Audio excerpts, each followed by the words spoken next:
In today's video, I'm going to teach you how to add a new folder in Bitbucket. Let's start by signing in. Open Bitbucket in your browser and log in with your Atlassian account. If your organization uses Google Sign-In, click the Google button and choose your account to continue.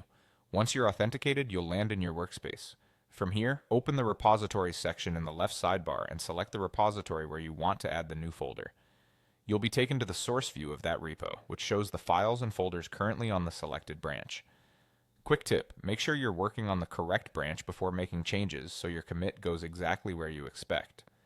In the repository view, look for the three-dot menu near the top right of the file list. Click that menu, then choose Add File. Bitbucket doesn't create empty folders on their own, so the way to create a new folder is to create a file inside it. You'll see a file path field at the top. In that field, type the folder name, followed by a /, then the file name and its extension. For example, typing docs/readme.md will create a folder called docs and a file named readme.md inside it. The / tells Bitbucket to create the folder structure. You can nest folders too, like src/components/button.jsx. Keep file and folder names clear and consistent. Avoid spaces if possible and be mindful of casing since some environments are case sensitive. If you want, add some initial content in the editor to make the file useful right away. Next, scroll to the commit section and enter a concise commit message that explains what you're doing, such as create docs folder with readme.